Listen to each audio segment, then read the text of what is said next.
Seems like another South Asian country needs money.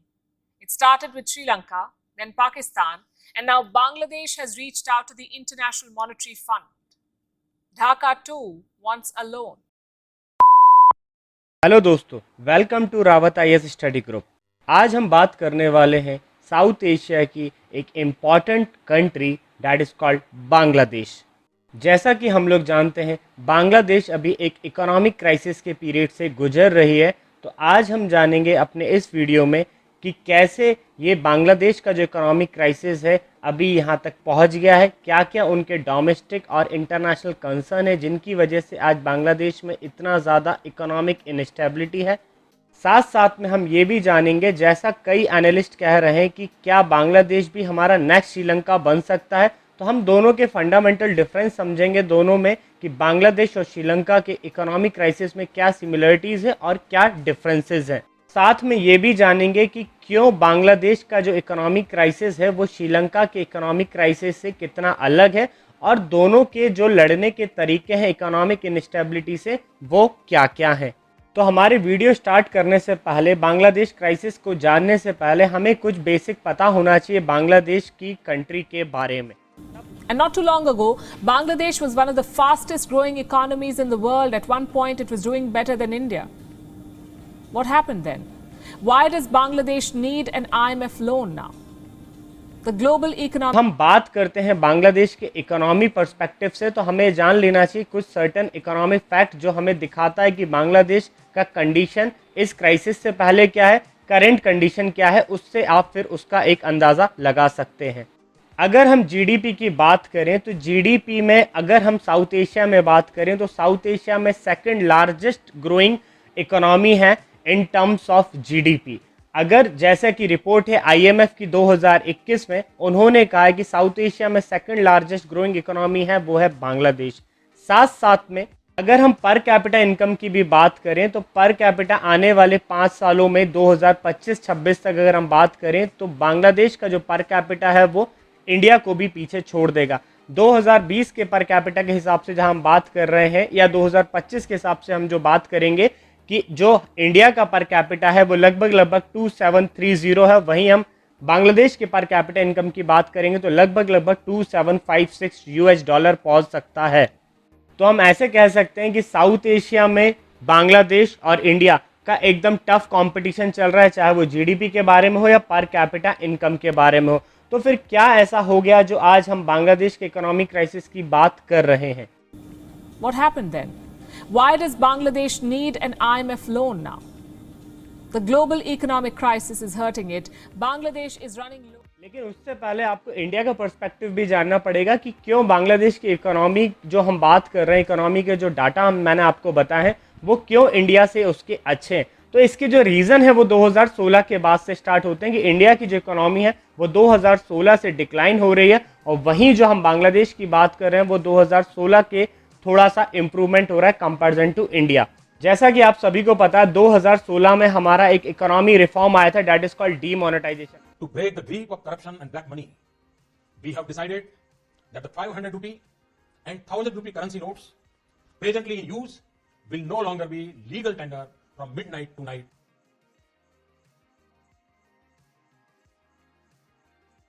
जिसके चक्कर में एमएसएमई सेक्टर और बहुत सारा हमारा ऐसा सेक्टर हुआ जो हमारी इकोनॉमी में बहुत ज़्यादा लगभग 1.5 से 2% डिक्लाइन हो गया हमारी जीडीपी में after the implementation of demonetisation.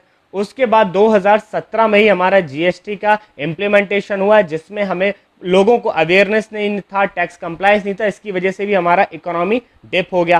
साथ साथ में जो अगर इंडिया का पॉपुलेशन रेट देखेंगे तो इंडिया का पॉपुलेशन बांग्लादेश से थोड़ा तेज जा रहा है। जहां इंडिया का जो ग्रोथ रेट है वो अराउंड 21% है, वहीं बांग्लादेश का हम देखेंगे तो लगभग नियरली 17 to 18% है। ये दोनों रीजन, एक इंडिया का पॉपुलेशन ग्रोथ और सेकंड इंडिया का जो ओवरऑल जीडीपी ग्रोथ है वो डिक्लाइन हुआ और पॉपुलेशन ग्रोथ इंक्रीज हुआ। वहीं अगर हम बांग्लादेश की बात करें तो बांग्लादेश ने पॉपुलेशन कंट्रोल किया और साथ साथ में उसकी जो जीडीपी ग्रोथ है वो उसकी हायर हुए। अब बांग्लादेश की जीडीपी क्यों हायर हुए, सिंपल से उसके 3 रीजन है। पहला रीजन है वहां के लेबर लॉस। वहां के लेबर लॉस बहुत ही फ्लेक्सिबल है, वो इंडस्ट्रियल सपोर्ट है और लेबर के वेलफेयर के लिए भी बात की जाती है। सेकंड, वहां बात करें जो लेबर का वेजेस है वो बहुत ही चीप है कंपेयर टू इंडिया और अदर मोस्ट डेवलपिंग कंट्रीज।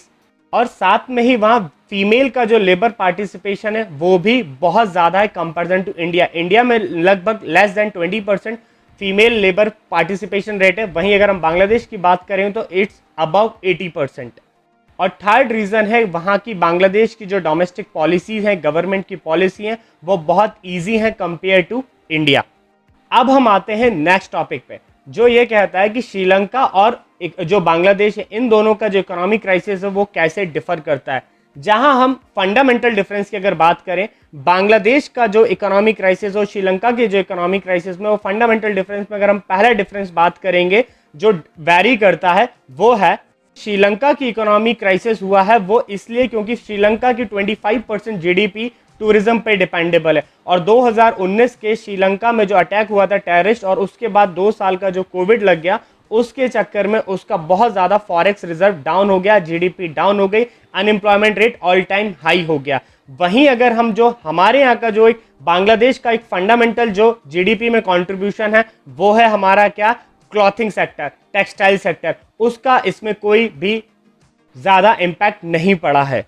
वहीं जो सेकंड रीज़न अगर हम बात करें श्रीलंका के क्राइसिस की, तो वहाँ के जो लोकल लोग का जो गुस्सा था वो वहाँ के पॉलिटिकल पार्टीज़ और पॉलिटिकल पार्टीज़ में जो करप्शन हो रहा था उसके लिए बहुत ज़्यादा था।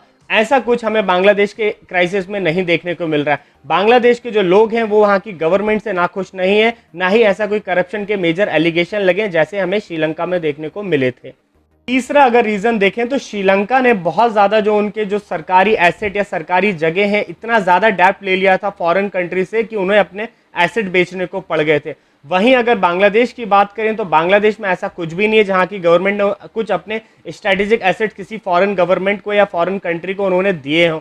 साथ साथ में यहाँ का बांग्लादेश का फॉरेक्स रिजर्व अभी भी बहुत अच्छा है, अभी भी नियरली हमारे बांग्लादेश के पास $40 बिलियन का रिजर्व है। वहीं हम श्रीलंका की बात करेंगे तो श्रीलंका में लेस देन $1 बिलियन रिजर्व रह गया था, जहां हमारा बांग्लादेश का जो फॉरेक्स रिजर्व है वो लगभग अभी 3 से 4 महीने का वो इंपोर्ट ले सकते हैं। वहीं श्रीलंका का जो इंपोर्ट है वो लेस देन 15 डेज रह गया था।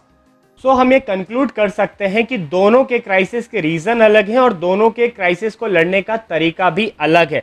जैसा कि हम जानते हैं श्रीलंका से पहले पाकिस्तान, ये साउथ एशिया की अगर हम देखें तो तीसरी कंट्री है बांग्लादेश जो इकोनॉमिक क्राइसिस अभी फेस कर रही है।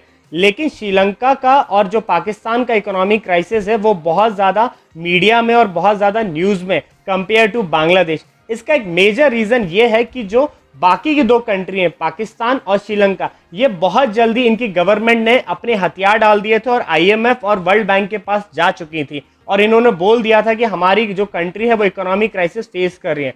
वहीं जो बांग्लादेश की जो गवर्नमेंट है वो अभी भी ये नहीं बोल रही है कि हमें इकोनॉमिक क्राइसिस फेस करना पड़ रहा है। वो ये मान रहे हैं कि हमारे पास सफिशिएंट इंपोर्ट है और ये बोल रहे हैं कि और रेमिटेंस आएगा तो हमारा जो इंपोर्ट है वो अच्छा हो जाएगा।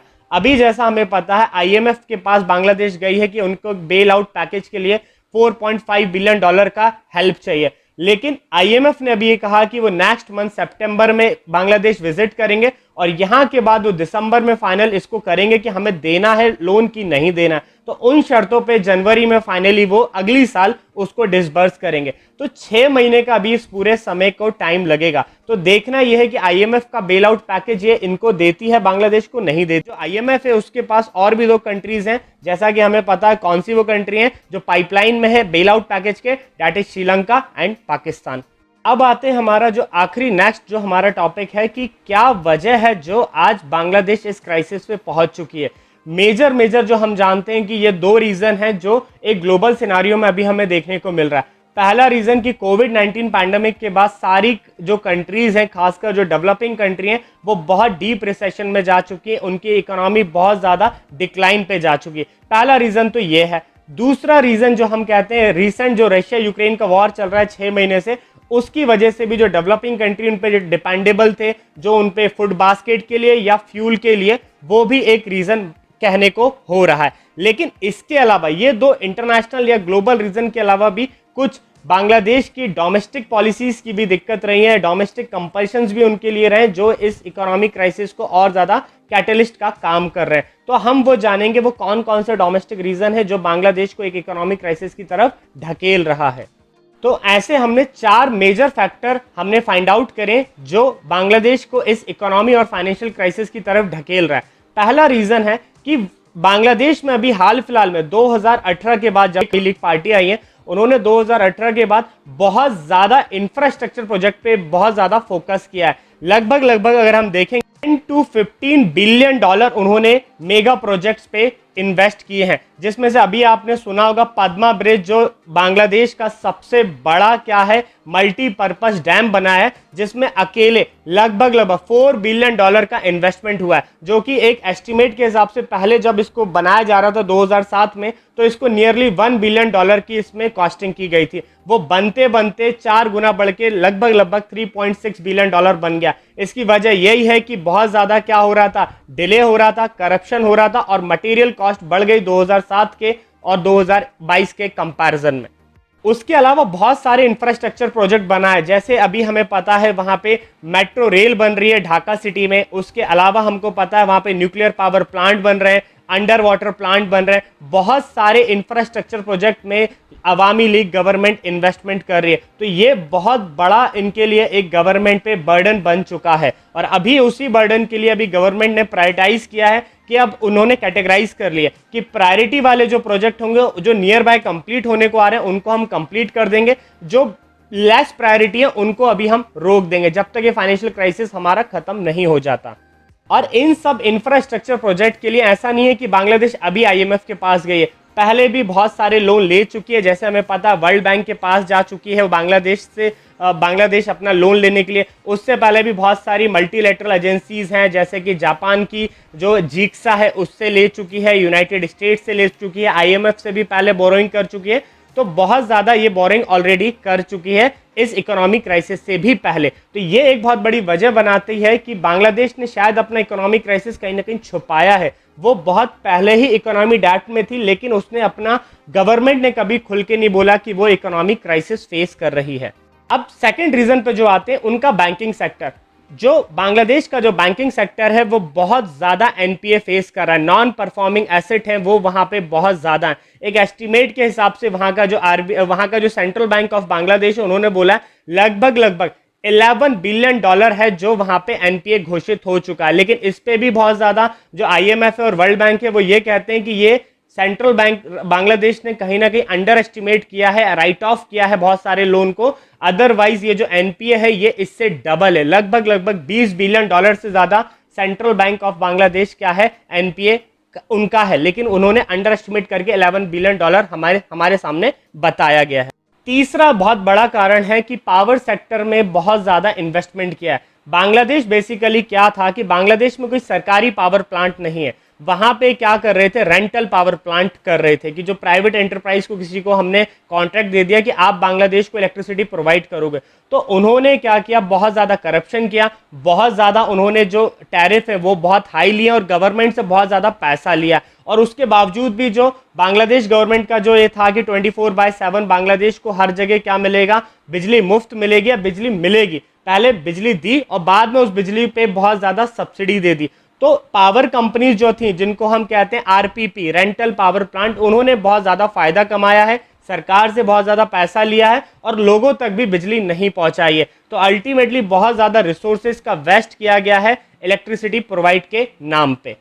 और चौथा जो बहुत बड़ा रीजन है इकोनॉमिक क्राइसिस का बांग्लादेश का, कि बहुत ज्यादा वहां से कैपिटल फ्लाइट हुआ है। बहुत से लोग जो बांग्लादेश में चाहे वो करप्शन करके मनी लॉन्ड्रिंग करके उन्होंने वो पैसा बांग्लादेश की इकोनॉमी से बाहर डिपॉजिट कर दिया, चाहे वो स्विस बैंक में कर दिया हो या उन्होंने बाहर कोई शेल कंपनीज खोल ली है या इंपोर्ट और एक्सपोर्ट में उन्होंने इनवॉइस को मिसमैच कर दिया या बेसिकली इंपोर्ट और एक्सपोर्ट में उन्होंने करप्शन कर लिया और बहुत ज़्यादा जो पैसा है वो बांग्लादेश की इकोनॉमी से बाहर चला गया। और वो जो बाहर गया है वो डॉलर के कंटेक्स्ट में गया, तो इसलिए वहां पे डॉलर का फॉरेक्स रिजर्व बांग्लादेश में भी हमें कमी देखने को मिल रही है। तो फाइनली अगर हम इस कंक्लूजन पे पहुंचते हैं बांग्लादेश के इकोनॉमिक क्राइसिस में, तो हम सिर्फ ये नहीं बोल सकते कि कोविड-19 और रशिया यूक्रेन वॉर ही इसके जिम्मेदार हैं।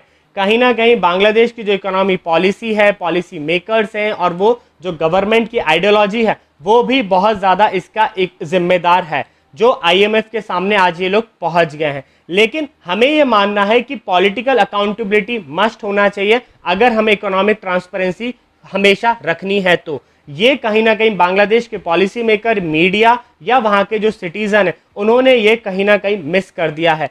एक पॉलिटिकल पार्टी जो लगभग 10 साल से वहाँ गवर्न कर रही है, उसको उन्होंने बिल्कुल भी कभी अकाउंटेबल नहीं बनाया है। मैं बात कर रहा हूँ अवामी लीग की जो पार्टी की जो हेड है शेख हसीना, उनकी बात कर रहा हूँ। उनको किसी ने भी ब्लेम नहीं किया है इस इकोनॉमिक क्राइसिस को लेके। सारे लोग जो अभी बात कर रहे हैं वहां पे सिर्फ और सिर्फ IMF बेल आउट पैकेज कितना देगा और कब देगा। लेकिन हमें मानना पड़ेगा, चाहे वो श्रीलंका हो या बांग्लादेश हो या पाकिस्तान हो, जो IMF का बेल आउट पैकेज है, वर्ल्ड बैंक या कोई भी फॉरेन कंट्री कोई एड कर रही है, तो वो सिर्फ एक टेम्परेरी मेजर है। मींस उसका सिंपल सा मतलब है कि वो एक टाइप की बैंडेड है, वो आपका थोड़े टाइम के लिए ब्लड रोक देगी, but long term measures domestic policy maker को ही लेना पड़ेंगे, चाहे वो किसी भी कंट्री की बात हो। तो अगर जैसे हम कह रहे हैं हमने पाकिस्तान से कुछ नहीं सीखा तो श्रीलंका के पास हुआ, श्रीलंका से कोई कुछ नहीं सीख रहा तो अभी हमने बांग्लादेश को देखा, जो साउथ एशिया की सेकंड मोस्ट पावरफुल इकोनॉमी है। तो अगर हम ऐसे नहीं देख रहे हैं आसपास, तो ऐसा बोला जा रहा है कि लगभग अभी 10 से 15 और कंट्रीज हैं वर्ल्ड में जो इस टाइप का इकोनॉमिक क्राइसिस आने वाले समय में देखेगी। ये वर्ल्ड बैंक का प्रेडिक्शन है, चाहे वो लेबनान हो, टर्की हो, बेलारूस हो या बहुत सारी और भी यूरोपियन कंट्रीज हैं और एशिया और अफ्रीकन कंट्रीज भी जो इस पाइपलाइन में है इकोनॉमिक क्राइसिस की।